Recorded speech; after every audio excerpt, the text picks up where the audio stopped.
আপনি কি বলবেন? আমরা চাই না তো না, আপনার মতামতটা দেন না, সবটা আমাকে বলতে হবে কেন? আমাকে সব বলতে হবে? এত নেতা আছে, তারা কি করছে? ঘুমাচ্ছে? তথ্য দিয়ে কথা বলি তো, 1890 তৈরি হয়েছে এয়ারপোর্টের মসজিদ, আর এয়ারপোর্ট 1924 হয়েছে। আবার বলার কি আছে? কিছু মুসলমানের নেতারা তো মুখ খুলছে না তো, যারা সেটা আপনি তার সামনে গিয়ে বুম ধরুন, তাকে বলুন যে আপনার অবস্থান আপনি ক্লিয়ার করুন। দই মাছ নচুই করছেন কেন? গরম কমে রাহনুমা হয়ে অনেক কথা বলছেন না কেন? ঘরে ঢুকে গেলে হবে? বিজেপির ভয় পেয়ে গেছে নাকি? কেন না আসতে হবে? তাদেরকে এক্সপোজ করে তার নাম ধরে বলতে হবে আপনাদেরকে। তার নাম ধরে বলুন, অমুক নেতার সামনে গিয়ে বুম ধরেছিলাম, নেতা ভয়ে মুখ খোলেনি, এটা বলতে হবে। পারবেন বলতে?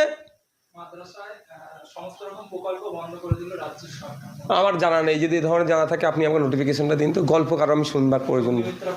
দেখুন, এই ধরনের কোনো নোটিফিকেশান আছে থাকলে, গভর্নমেন্ট অর্ডার থাকলে আমাকে দিন, সেটাকে নিয়ে চ্যালেঞ্জ করব, সেটাকে নিয়ে প্রতিবাদ করব, সেটাকে রিওপেন করার জন্য আইনি লড়াই করব, মাঠে ময়দানে লড়াই করব। সেই দিলীপ ঘোষ বলেছে গরুর পিঠে হাত বুলালে শ্বাসকষ্ট নাকি ভালো হয়ে যাবে। ওটা হয়? গরুর দুধের শোনা আছে, বলে দিলে বলে শোনা পাবেন নাকি? বলে দিলে বলে হয়ে গেল নাকি?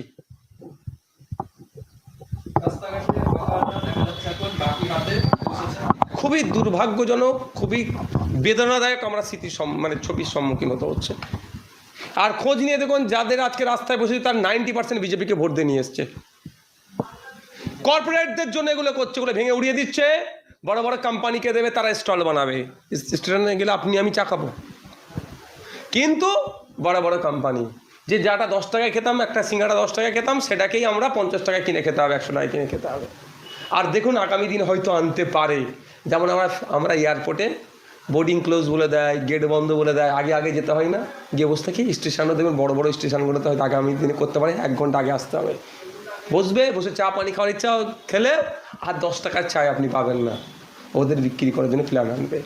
তো এই যে মানুষ বিজেপিকে ক্ষমতায় নিয়ে আসছে, সেই মানুষই বিজেপিকে ক্ষমতায় থেকে টেনে নামাবে। আর আমাদের স্পষ্ট অবস্থান হচ্ছে, পুনর্বাসন ছাড়া একটা উচ্ছেদ করা যাবে না। এরা চুরি করে খায়নি। সরকার বলছেন যে গরু আমাদের মা, জাতীয় পশু হতে পারে না, এই বিষয়টা কিভাবে দেখছেন? দেখুন, ব্যাপারটা হচ্ছে সবটাই অল অ্যাবাউট বিজনেস। এখানে তো গরু হচ্ছে all about business, not politics, business. Beef export দেখুন, এই যে ভারতবর্ষের র্যাঙ্ক দেখুন। শুধু তাই নয়, আপনি মিডিল ইস্টের, বিশেষ করে সৌদি আরবে দেখুন, গেলে জানতে পারবেন কচি গরুর গোশত ওখানে বিক্রি হয় বেশি দামে। এগুলো কেন হচ্ছে? আটকানো হচ্ছে। এগুলোকে জবা বন্ধ হবে, খাওয়া বন্ধ হবে। এই গোশতগুলো 750, 800, 1200 টাকা কিলো সৌদিতে বিক্রি করবে, ইনকাম করবে। আর এক্সপোর্টারগুলো বড় বড় ইলেকট্রাল বন্ডের মাধ্যমে বিজেপি পার্টির মতো দলকে ফান্ড দেবে। আর আমরা তো বলছি, হিন্দুস্তান, ভারতবর্ষ, ইন্ডিয়াতে গরু খাওয়া ব্যান হোক পুরোপুরি, 14 বছর আগে পরে কিছু নেই, টোটাল হোক। গরু জবাই করা ব্যান হোক, এক্সপোর্টও ব্যান হোক। দেখি পারবে? সাহস আছে বিজেপির নেতাদের কথা বলার? দেখছিলাম একটা মেঘালয়ে যে বলতে পারবে গরু ব্যান করার কথা, গোয়াতে বলতে পারবে, নর্থ ইস্টে বলতে পারবে না ব্যান করার কথা, সাউথ ইন্ডিয়াতে বলতে পারবে? সাহস নেই এদের। বিজেপি দলটা ওখান থেকে মুছে যাবে। যেখানে নরম সেখানে টিপার চেষ্টা করছে না, নরম মাটি এখানে, ওই জন্য পাওয়া উচিত। তা আমরা দাবি তুলছি যে গরুর মাংস খাওয়া ব্যান, 14 বছরের ওপর নিচে না, টোটাল ব্যান, এবং এক্সপোর্ট করাও ব্যান। এটা আমরা আওয়াজ তুলছি। আজকে দেখলাম আব্দুল মাতুনকে হাওড়া জেলাতে চোর বলে ওনাকে তাড়া করলো। আজকের ঘটনা আমি এখনো দেখিনি। আজকের ঘটনা পুরো বেরিয়ে এসেছে। কেন না কেন জানি, জেনে অবশ্যই প্রতিক্রিয়া দেবো। তিনি কিছু চুরি করতে গিয়েছিলেন না জনরসের শিকার হয়েছে, এগুলোকে জানার পরে বলবো। সৌগত মোল্লাকে দিয়ে একটা প্রশ্ন করবো। সৌগত মোল্লা বলেছিল আমরা দিদির সৈনিক, ইডিসিবিআই ডাকলে বুক খুলকে যাবো, বুক খুলকে বাইরে আসবো। এখন দেখছি নিজে উদাও তাকে নায়ক খুঁজে বেড়াচ্ছি। শোনেন, ওরে ভোট চাওয়ার জন্য অনেক গল্প দিতে হয়, দুর্নীতি করে এত অবধি পৌঁছে গিয়েছে। আর দিদির সৈনিক, দিদি এখন পালাবার পথ পাচ্ছে না। আর দিদির সৈনিক মার্কেটে খুঁজে পাওয়া যাচ্ছে নাকি? এদেরকে দুর্নীতি করেছে, আর আমরা বুক ফুলিয়ে চলবো। অন্যায় করলে বিরোধিতা করব, ভালো কাজকে রেকগনাইজ করবো। কোথায় আজকে ছেলেটাকে মনে হয় আরে ধরেছে মনে হয়, সে কোথায়, কিসের সে পিতা আসতে পারছে না, কোথায় লুকিয়ে আছে? লড়াই করুক চোখে চোখ রেখে, এনআইএর সামনে মুখোমুখি হোক। আমাকে তো এই শওকত সাহেব তার দিদির সিআইডিকে দিয়ে পুলিশকে দিয়ে কতবার ডেকেছে থানাতে, গিয়েছি কম্বল নিয়ে হাজির হয়ে গেছিলাম। ধরলে থানাতে ঠান্ডার সময় থানাতেই ঘুমাবো। 42 দিন জেল কাটিয়েছে, একদিন ওয়াকফ নিয়ে আন্দোলন করতে গেছি জেল কাটিয়েছে, তো কি হয়েছে আমার, ভয় পেয়ে গেছি নাকি? কেন অন্যায় করিনি, আর অন্যায় করেছে বলে পালিয়ে বেড়াচ্ছে। বিজেপি ক্ষমতায় আসার পরে রাতারাতি শওকত মোল্লার ঘর গেরুয়া রঙে পরিবর্তন হলো। ধন্যবাদ স্যার।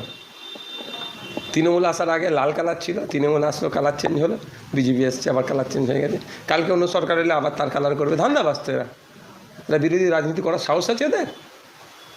এই যে মুসলিম এবং গরিব মানুষদের উপরে অত্যাচার করার চেষ্টা করছে বিজেপি সরকার, বড় লোকেদের সেরকম কিছু ক্ষতির সম্মুখীন হতে হচ্ছে না, এটা কিভাবে দেখছেন? এটা তো পুঁজিপতিদের সরকার চলছে, তো শিল্পপতিদের সরকার চলছে, গরিব মানুষের সরকার চলছে না। আপনি জানেন যে গ্যাসের দাম কোথায় গিয়েছে, পেট্রোল ডিজেলে কোথায় গিয়েছে? শুধু এইটাকে মাইন্ডকে ডাইভার্ট করে রাখার জন্য হিন্দু মুসলমানে খেলা দেখাচ্ছে। শুধু মুসলমানদের উপর অত্যাচার হচ্ছে না, ম্যাক্সিমাম শ্রমজীবী মানুষের উপর অত্যাচার নেমে আসছে। এই শ্রমজীবী মানুষের পরিমাণ হচ্ছে প্রায় 80%, 90% শ্রমজীবী এই ক্লাসের মানুষ, যাতে তারা ধরতে পারে যে আমার উপর অত্যাচার হচ্ছে, কিন্তু আমাকে কি বোঝানো হচ্ছে, দেখো অমুক হিন্দু মুসলমানের উপর অত্যাচার করছি বলে আমার ওপরে যে অত্যাচারেরটাকে বুঝতে দিচ্ছে না।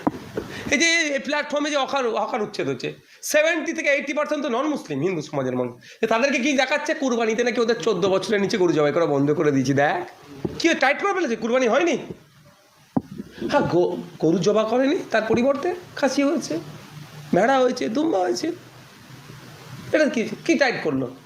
উল্টে গরু ব্যবসায়ী যারা নন মুসলিম যারা পালন করতো, গোপালন করে বড়ো করতো, গরু বিক্রি করে তার কারো মেয়ের বিয়ের জন্য টাকা সঞ্চয় করতো, বাড়ি করতো, একটা 2 লাখ 2.5 লাখ টাকায় দুটো গরুর জোড়া গরু বিক্রি করতো, একটা বছর 2 বছর পর একটা ভালো ইনকাম হতো, সেটাকে ধ্বংস করলো কে? বিজেপি।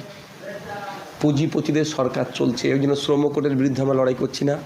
আমরা কৃষক ফার্মার্স যে বিল প্রত্যাহারের জন্য লড়াই করেছিলাম না, কেন নিয়ে এসেছিলো ফার্মার্স বিলটা? শ্রম কোড সব কর্পোরেটদের জন্য, শিল্পপতিদের জন্য নিয়ে এসছে। এই যে বিজেপি সরকার গরিবদের সরকার নয়, বিজেপি সরকার মুসলমানদের অত্যাচার করছে মাইন্ডকে ডাইভার্ট করে রাখার জন্য।